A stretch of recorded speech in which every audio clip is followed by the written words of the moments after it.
সকাল দেখো বলো তো সবাই বলো দিনও খাবো আজকে আমরা। দেখো দিনও কীভাবে কাটতেছি আমি। এটাকে প্রচুর পরিমাণে পরিষ্কার করে দিয়ে দিয়েছি। তারপরে আবার একটু গরম জলে খাই নিলাম। তারপরে এখন আসছি আমি। ঠিক আছে তুই কোন না তুমি জুম করছো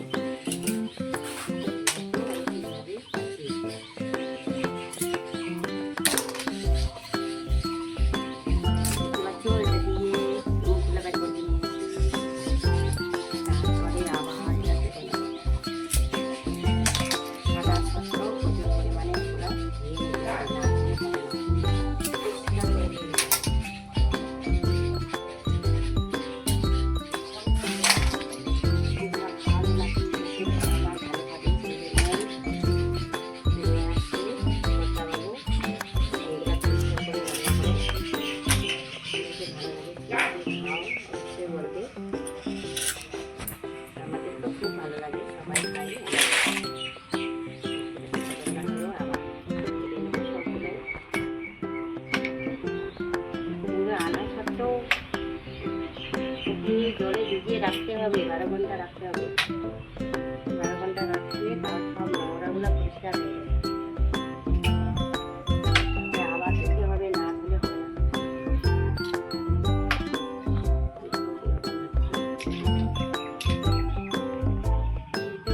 সব নোংরা বাইরে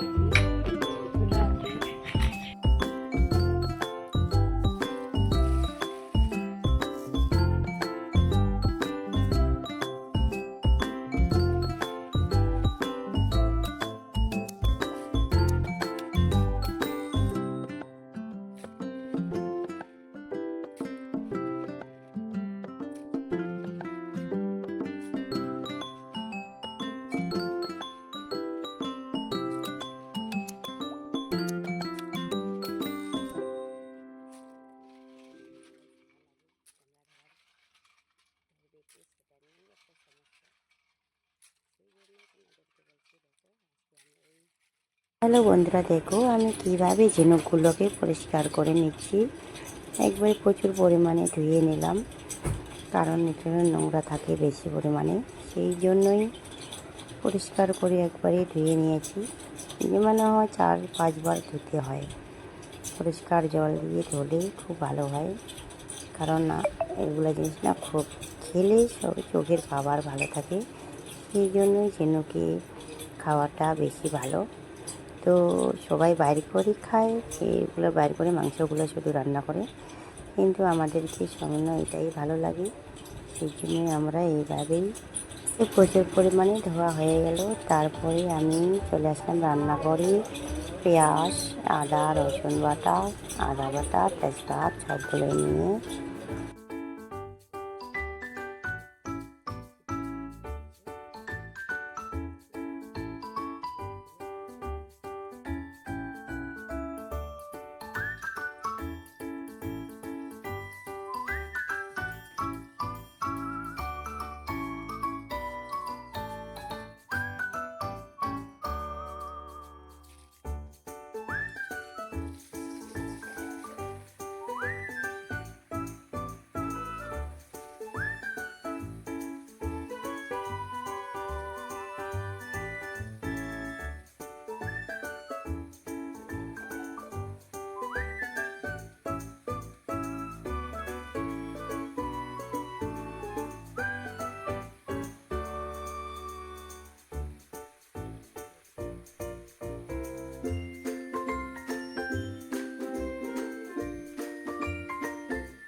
দেখতেই পাচ্ছ বন্ধুরা, ঝিনুকগুলোকে ভেজে নিচ্ছি তেল, হলুদ, লবণ দিয়ে।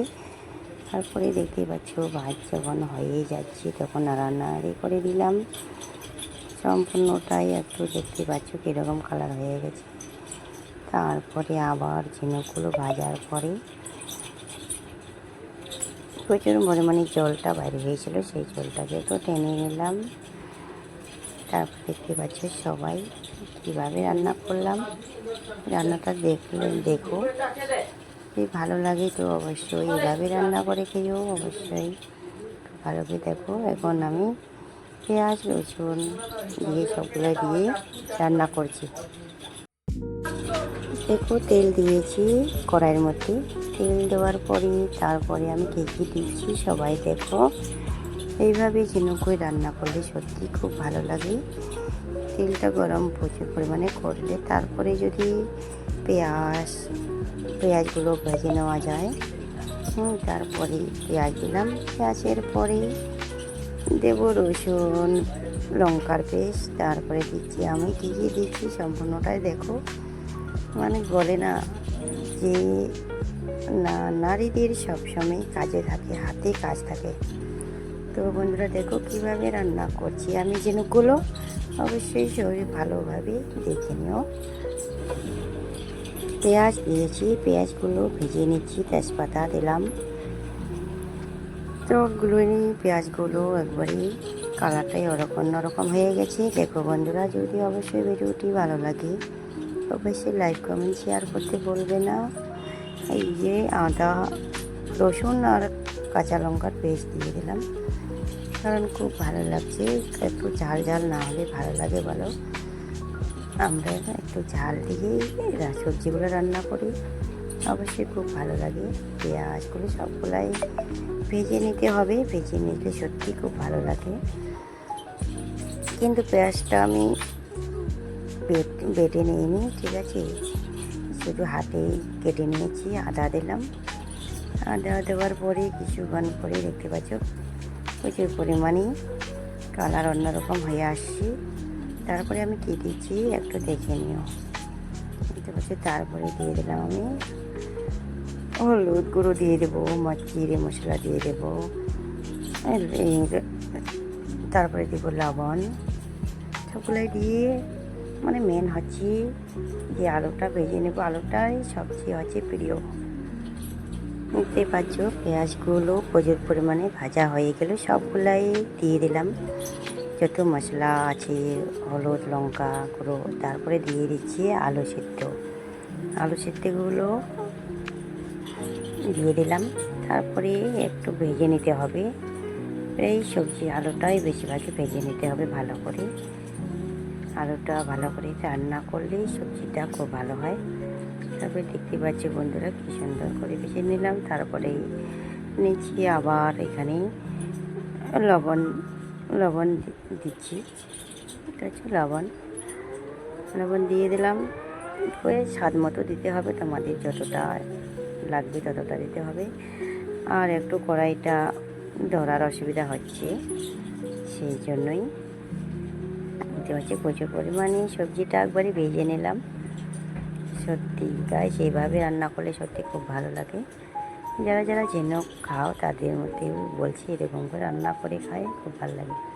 লঙ্কার গুঁড়ো দিয়ে দিলাম, লঙ্কার গুঁড়ো দিলে সুন্দর কালার একটা আসে, সেই জন্যই দেখো। তারপরে আলুটা ভাজার পরে লঙ্কার গুঁড়ো সবগুলি দিয়ে দিয়েছিলাম। দেখো কালারটা কীরকম হচ্ছে, তাই না? খুব ভালো লাগে বন্ধুরা, এইভাবেই ঝিনুকে রান্না করো। দেখো কত সুন্দর হয়েছে। এইভাবেই আগে ঠাকুমা দাদুরা খেত, আমরাও শিখে গেছি। কিন্তু আমি তো পারতাম না মাংসগুলো বাইর করে নিতে তারপরে রান্না করতে, কিন্তু ওটার চেয়ে এটা বেশি ভালো লাগে, সেই জন্যই ওইভাবেই। আর দেখো কীরকম হয়েছে কালারগুলো, সেই জন্য এরকমভাবেই রান্না করি। ছেলেদের খুব পছন্দ করে এগুলো রান্না করলে এরকমভাবে। দেখতে পাচ্ছি সবগুলাকে, সবজিটাও প্রায় প্রচুর মানে ভাজা হয়ে গেছে। জল দিয়ে দিলাম, যত পরিমাণে জল লাগবে ততটাই দিয়ে দিতে হবে, সেই জন্য দিয়ে দিলাম। কালারগুলো দেখো কীরকম হচ্ছে, সবজিটা একবার দেখিয়ে দাও। তারপরে আমি আবার জলটা যখন ফুটবে দেখতেই পাচ্ছ বন্ধুরা প্রচুর পরিমাণে যেভাবে যতটুকু জল লাগবে ততটুকু দিয়ে দিলাম। দেখো কীভাবে আমি সবজি আলুটাকে মিক্স করছি। দেখতে পাচ্ছ হয়ে গেছে মিক্স করা। তারপরে দেখতে পাচ্ছ আমি কী করছি এখন, দেখতে থাকো বন্ধুরা। দেখতে পাচ্ছ কীভাবে রান্না করলাম সম্পূর্ণটা তো তুলে ধরলাম। দেখো এখন আমি ঝিনুকগুলো দিয়ে দেব। ঝিনুকগুলো দেওয়ার পরে দেখতে পাচ্ছ এখন নাড়াচাড়া করে তারপরে আমি কী দিচ্ছি, আর একটা জিনিস বাকি আছে গাছ, এখনও অবধি দেওয়া হয়নি। দেখতে থাকো কী দিচ্ছি আমি। দেখতে পাচ্ছ কী দিলাম বলো তো, গরম মশলা। গরম মশলা দিলে সত্যি একবারই টেস্টটা হেভি লাগে। দেখতে পাচ্ছ গরম মশলা দিয়ে দিলাম। সম্পূর্ণ ভিডিওটাকে দেখার জন্য অনুরোধ রইল। সম্পূর্ণ ভিডিওটা দেখবে, ভালো লাগলে অবশ্যই লাইক কমেন্ট শেয়ার করতে বলবে না। কীভাবে ঝিনুক রান্না করলাম তো অবশ্যই দেখো সম্পূর্ণটাই রেডি, পুরোপুরি রান্না করা শেষ আমার। এখন দেখতে পাচ্ছি সবজিটা কীভাবে নামিয়ে নেব। এখন আর একটু দেখে নাও, দেখো কীরকম হয়েছে সবজিটা। দেখো সত্যি ভালো লাগলে অবশ্যই গাছ এইভাবে রান্না করে খাবে। আর কীরকম হলো ভিডিওটা অবশ্যই দেখবি, কীরকম হলো রান্নাটা অবশ্যই কমেন্ট করে বলবে যে কীরকম হয়েছে। যারা ঝিনুক খাও তাদের জন্য প্রিয় খাবার, ঠিক আছে, এইভাবে রান্না করে খাবে। দেখো কালার কীরকম হয়েছে গাছ। ভালো লাগলে ভিডিওটা অবশ্যই লাইক কমেন্ট শেয়ার করো। আর মনেশ্বরী ব্লগকে একটু পাশে থাকো, নতুন হয়ে থাকে চ্যানেলটাকে সাবস্ক্রাইব করে দিও। টাটা বাই বাই, ভালো থেকো।